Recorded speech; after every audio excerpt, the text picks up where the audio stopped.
नमस्कार, मेरा नाम डॉक्टर सुवर्चला है। मैं जीवा फर्टिलिटी सेंटर्स में साइंटिफिक डायरेक्टर हूँ। रेट्रोग्रेड इजैकुलेशन क्या होता है, पुरुषों में ये प्रॉब्लम कब हो सकता है, इसकी वजह से क्या इनफर्टिलिटी हो सकता है और क्या इसके कोई इलाज या ट्रीटमेंट ऑप्शंस भी हैं। रेट्रोग्रेड इजैकुलेशन तब कहा जाता है जब सीमेन बाहर आने के बजाय आपके ब्लैडर में चले जाता है। तो यूरेथ्रा से आने के बजाय ये पीछे ब्लैडर में चले जाता है, जिसकी वजह से सीमेन बाहर नहीं आ पाता। यूरेथ्रा एक ऐसा ट्यूब है जहाँ से यूरिन और स्पर्म बॉडी के बाहर आते हैं, और जब स्पर्म बाहर नहीं आता है वो पीछे ब्लैडर पे चले जाता है, उसे रेट्रोग्रेड इजैकुलेशन कहा जाता है। इसे ड्राई ऑर्गेज्म भी कहा जाता है और इसकी वजह से इनफर्टिलिटी भी हो सकता है। सो किसको हो सकता है रेट्रोग्रेड इजैकुलेशन? जिनको पहले सर्जरी हुआ है प्रोस्टेट या यूरेथ्रा का, जिनको डायबिटीज है या मल्टीपल स्क्लेरोसिस है, जिनको कभी स्पाइनल कॉर्ड में कोई इंजरी हुआ है, जिनके पेल्विक या रेक्टल सर्जरीज हुए हैं, किसी को यूरेथ्रा के स्ट्रक्चर में, ट्यूब के स्ट्रक्चर में कोई प्रॉब्लम्स है, तो भी रेट्रोग्रेड इजैकुलेशन हो सकता है। कोई लोग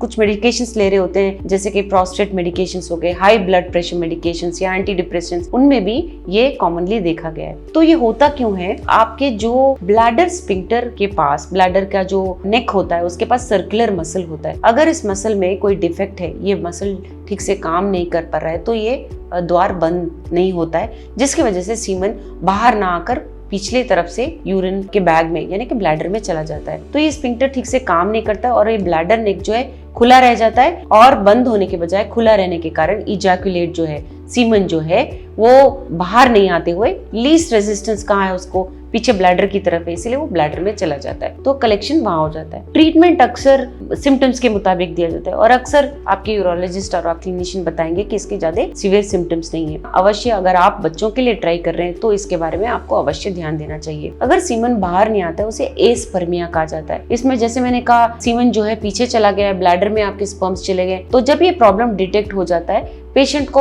हॉस्पिटल में बुलाया जाता है और यूरिन सैंपल देने के लिए कहा जाता है। उस यूरिन सैंपल को ठीक से असेस किया जाता है, इसमें क्या स्पर्म्स है देखा जाता है, उन स्पर्म्स को यूरिन से अलग किया जाता है, उसे वॉश किया जाता है, ये देखा जाता है कि यूरिन का कोई भी उसमें ट्रेस ना हो। उस स्पर्म को फिर हम ट्रीटमेंट ऑप्शंस के लिए प्रयोग कर सकते हैं। छोटे ट्रीटमेंट ऑप्शंस जैसे आईयूआई भी कर सकते हैं अगर सैंपल अच्छा रहा, स्पर्म्स अच्छे रहे, नहीं तो आप आईवीएफ भी करवा सकते हो ऐसे सैंपल से। तो ट्रीटमेंट ऑप्शंस तो बहुत हैं रेट्रोग्रेड इजैकुलेशन होने के बावजूद, इसलिए आपको ये प्रॉब्लम अगर हो तो आपको अवश्य आपके गायनेकोलॉजिस्ट को संपर्क करना चाहिए, यूरोलॉजिस्ट को मिलना चाहिए। इसके बारे में और जानकारी के लिए अवश्य जीवा फर्टिलिटी सेंटर्स आइए। धन्यवाद। हमने इस वीडियो को बनाने में बहुत मेहनत की है, जरूर हमें सब्सक्राइब और लाइक कीजिए। Thank you.